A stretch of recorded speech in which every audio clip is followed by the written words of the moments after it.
Siyabonga uNkulunkulu namuhla ngibingelele lapho sikwazi ukubona la khona sixhumane ngalendlela yokuxhumana. Ngiyabonga ukuthatha isikhathi sakho ukuthi ungiphe ithuba sihlephelane izwi likaNkulunkulu. Ngifisa ukuthi sibuke izwi lenkosi encwadini kaDaniel umprofeti. Sifunda khona amavesi amabili nje kuphela encwadini kaDaniel sahluko sesibili. Sizofunda khona amavesi amabili, sizofunda kuverse 28 bese seqa siyofunda evesini lika 47. The book of Daniel chapter 2 verse number 28 and verse number 47. Lifundeka kanje izwi likaNkulunkulu. Kepha kukhona uNkulunkulu ezulwini owembula izimfihlakalo. Wazisile inkosi uNebukadnezari okuyoba khona ngezinsuku ezizayo. Iphupho lakho nemibono yekhanda lakho embhedeni wakho nakho. Uverse 47 ufundeka kanje. Inkosi yamphendula uDaniel yathi, ngempela uNkulunkulu wakho unguNkulunkulu wawonkulunkulu nenkosi yamakhosi, umambuli wezimfihlakalo. Lokhu ubunamandla ukubonakalisa lemfihlakalo. Ngifisa ukuba sibuke le ndaba namhlanje ngabe ngathembisa esikhathini esedlule ukuthi siyoke siqhubeke nayo sibuke ezinye izinto kuyo. Ngesikhathi esedlule sabuka uDaniel ekhuluma nenkosi ethe fika nje kade landela ukuthi sebezobulawa bonke abantu abahlakaniphile. Wathi mayifika uDaniel wayisethi kunoNkulunkulu ezulwini owambula imfihlakalo. Ngenye indlela efuna ukuveza uDaniel ukuthi isambulo asizuvela kuye kodwa sizovela kuNkulunkulu. Esusa amehlo akhe enkosini uNebukadnezari kodwa ewayisa kuNkulunkulu wakhe. Naleli sisazothandaza egcineni. Ngifuna namhlanje sinamathele kuverse 47. Inkosi sekuyiyona manje ephendulayo. Phakathi ka verse 28 no verse 47 uzobona kunamavesi athabe ishumi nesishiyagalombili. Ngifuna namhlanje sibuke ukuthi kwenzekani phakathi kwalamavesi angaphakathi ka 28 kanye no 20 no 47. Namhlanje ngifuna sibuke lesihloko esithi ngempela lo uNkulunkulu ungumambuli wemfihlakalo. Ngempela lo uNkulunkulu ungumambuli wemfihlakalo. Mhlambe singakayikude angisho ukuthi incwadi kaDaniel yona iyodwa nje esingathi overall theme yayo okuyona into uNkulunkulu wayiqonda ukisho ngumprofeti uDaniel.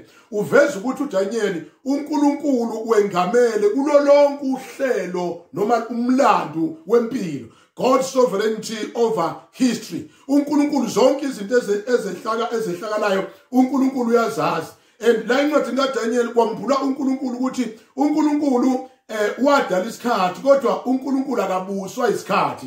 He transcends time and space. uNkulunkulu akabuswa ukuthi lesinaki namhlanje, akabuswa ukuthi liphi hour, wasidala isikhathi siyazenzakalela lapha yena kayona ingxenye yaso kodwa ubusa zonke izinto esidlula kuzo. Ngisho yona icorona mbala umhlaba wonke okhala ngawo ngokwesikhathi sikaNkulunkulu akabambile uNkulunkulu izandla ekhanda ebuza ukuthi kwenzekani ngoba history yonke he is sovereign over history. Ungqongqoshe umbusi phezu kwesikhathi. Now inkosi ke la okwenza ukuthi ithi kuDaniel imvume loNkulunkulu. Ngifuna sibuke leyo nto nje kuphela ngoba kunezinto ezithathu kuphela bese ke siyahlukana. Yokuqala into engifuna siyibuke, ngifuna sibuke lento okuthiwa i-devolution, lento yokwehla kwezinga, devolution, ukwehla kwezinga. Okwesibili sibuke lento okuthiwa i-destruction, ukuchitheka noma ukuchithwa.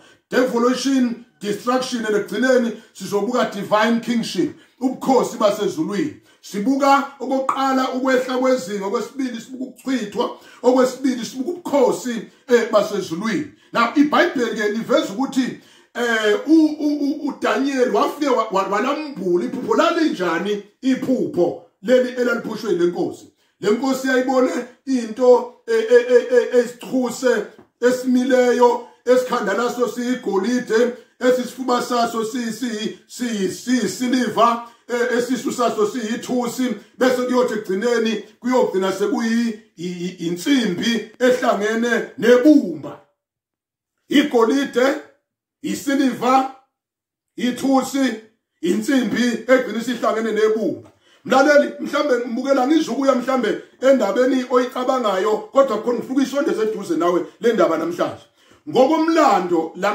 lembuso eyayibonwa uNebukadnezar ephusheni lakhe ngifuna ukuveza ukuthi wayiveza uNkulunkulu ukuthi yena uNebukadnezar usembusweni omkhulu umbuso wakhe uyigolide kodwa kuzolandelwa eminye umbuso wamaMede namaPeresiya kuze umbuso wamaGriki kuze umbuso wamaRoma isikhathi esesikuso thina manje sikule sikhathinyana la kudingeka khona ukuthi kufike isikhathi lapho khona kuzofika umbuso ozobe uhlangene kodwa uhlukene kodwa uhlangene kodwa thina lapho sesikhona manje ngokwekhalenda kaNkulunkulu uyabona zonke izinto okuthiwa ziyahlangana ayihlangani ngoba zisabumba sansimbi kodwa ngifuna ukuthi sibuye singabuki ngokwe-eschatology noma ngokweyikhathi esizayo sibuke i-devolution ukuthi lento evezwa la iveza ukuthi yonke into edaliwe isuka ekubeni igolide iyogcina ibe idust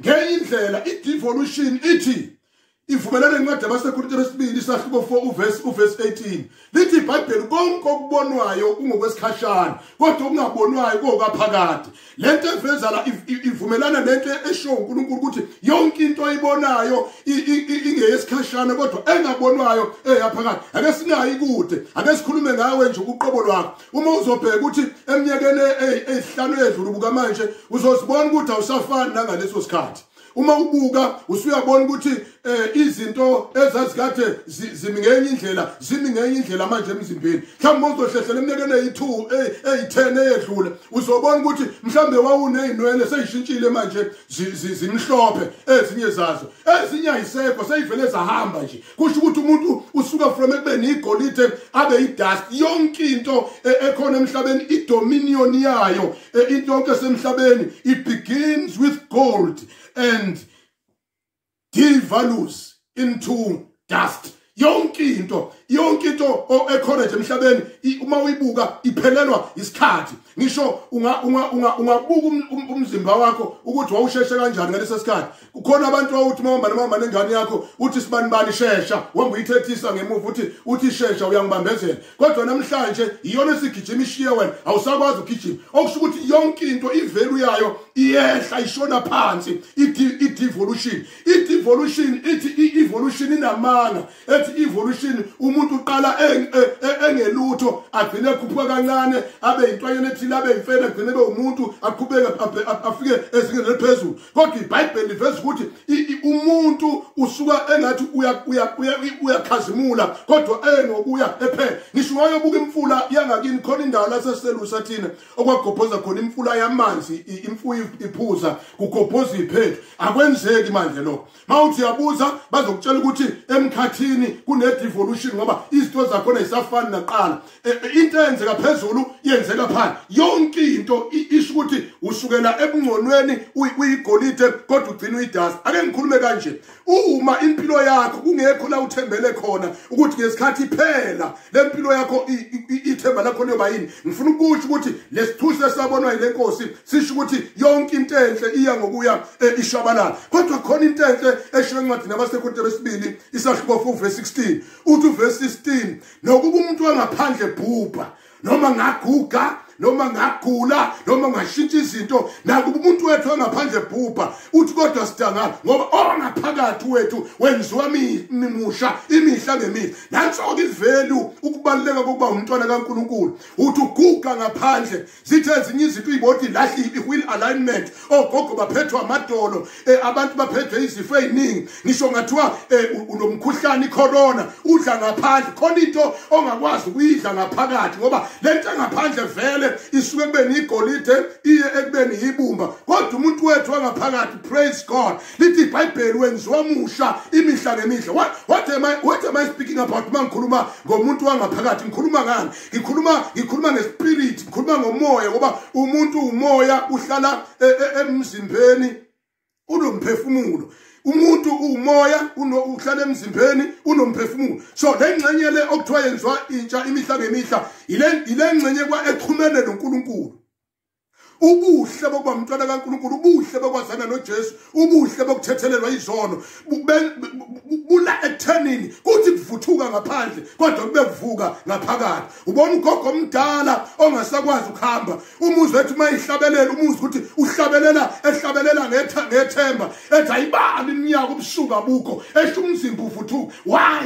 ukuhlabelela against devolution ngoba ngesikhathi kune devolution ngaphandle kune evolution ngaphakathi evolution kamoya sangikhuluma ngedevolution ukuthi yonke into it is going from gold to dust noma ngabe business yakho ingakhula emva kwecorona kodwa egcineni zonke izinto ziyekuthenini zizoshabalala ake ngikhubeke mbukeli ngikubukise lento lekuthi indaba yedevolution iyadlula iya kwi-destruction ngishiso yini lento ukuthi devolution suka kwi-gold isilver ithusi ugcina sekuyi insimbi ehlangene nebumba okusho ukuthi kusibonke kulahlekelwa ivelu bese kuthi iBhayibheli ke bese ke ethi yabuka uDaniel lento ayichazela liphupho eyichazela lenkosi uthi kwasuka itshe ezulwini itshe lingakheshulwanga ngazandla zamuntu ngiyayithanda le ndaba ukuthi alikheshulwanga ngazandla zamuntu ngehumusho lami ihlela version ngithi alivotelwanga lelitshe alizange kwakhona abantu abalivotelayo akaze liphakanyiswe esixotsheni akho umuntu kodwa akalivoteli kuthiwa lelitshe lehla lelitshe livela phezulu kuthiwa lelitshe malifika lafike leshaya yonke lento yegolide laze lawushaya phansi ebumbeni elihlangene nensimba kuthiwa kwaphihlika konke bese lithi iBhayibheli lona lelitshe lase liyavuka laba umbuso omkhulu angafiki ke kulokho umbuso omkhulu kodwa ngiye kulento yokuthi kukhona i-destruction manje la sisuka kwi-devolution sesiya kwi-destruction lithi iBhayibheli kuzovela itshe ezulwini lelitshe mawubuka iBhayibheli malikhuluma ngetshe likhuluma ngoKristu Jesu uqobo lwakhe lithi iBhayibheli kukhona itshe idwala elalilandela uIsrayeli ehamba ehlala likhipha amanzi edwaleni lelitshe leli athi mayikhuphuka likhuphuke naye le athi mayehla lehle naye lelitshe bese incwadi yabaseKorinte lona lelotshe lelo dwala lali uKristu abesethi mayikhuluma uZakhariya usahluka 3 verse 9 athi lo Jesu uyitshe elinamehla ayisikhombisa ngifuna ukuthi kuwe uKristu Jesu yena egcineni ozoshaya aqede yonke into ebukhwazikhwazi balomhlaba egcineni uyena uKristu ozovela ngoba lithi iBhayibheli egcineni kwakho konke kunini la kunesikhathi yonke imibuso siyedlule naloko sikuzodlula necoronavirus izodlula nobuhle bakho nokukhazimula kwemihlaba kuzokwedlula kodwa lithi iBhayibheli egcineni ngasekugcineni kuzokwehlishe elingavotelwanga uJesu akayudinga ukuvotelwa ukuba abe inkosi uJesu akayuvotelwa ukuba abe inkosi ngoba ubukhosi wazalwe inkosi Matthew chapter 2 mawufunda khona verse 1 kuthiwa kusuke lesazelo kwakuthiwa uphilo ozelwe eyinkosi ngiyambonga uNkulunkulu ngokukhonza uJesu mbonga uNkulunkulu ngokukhonza uJesu ukuthi sedlule yonke imibuso uJesu uzosala eyinkosi bese lithi iBhayibheli emva kwe-destruction emva kokuphihlika kwazo zonke izinto lethi iBhayibheli kuzothi lelitshe bese lishayele umbuso bese liyakhula aliyukhuliswa kodwa lizokhula lona lithi iBhayibheli malikhula ligcwalisa umhlaba malikhuluma iBhayibheli ngalithi likhuluma ngombuso kaKristu umbuso wemillennium umbuso ozayo umbuso esicabanga ngawo athi ohlabelela usicabanga umbuso ozayo ukuthi makudlula zonke lezi zinto yonke imibuso khona umbuso ozokuma ithi inkosi mayisizwe lento lithi iBhayibheli yavele yakhothama phambi kaDaniel angikhumbuze inkosi le yakhothanyelwa lo okuthiwa uDaniel yena isigqila slave esilandwe eJerusalem noma kwaIsrael kodwa kwashintsha inkosi yakhothamela isigqila ngoba ithi ngambulekelwe imfihlakalo yokuthi lo nkulunkulu lo wakho Daniel uyinkosi yamakhosi lo nkulunkulu unkulunkulu wawo unkulunkulu lo nkulunkulu wakho Daniel lalela uyabona mayethi unkulunkulu wawo unkulunkulu nazi ithixo sigcwele ngaphandle ithixo sika Daniel ngenye indlela uthi uDaniel kukho konke lokhu ekade ngibona ngathi kwamakhosi okunemlomo kodwa kungakhulumi okuneyindlebe kodwa kungezwa okunamehlo kodwa kungaboni sengidiscover ukuthi ikhona inkosi engaphezulu kwayo yonke lento. Hallelujah.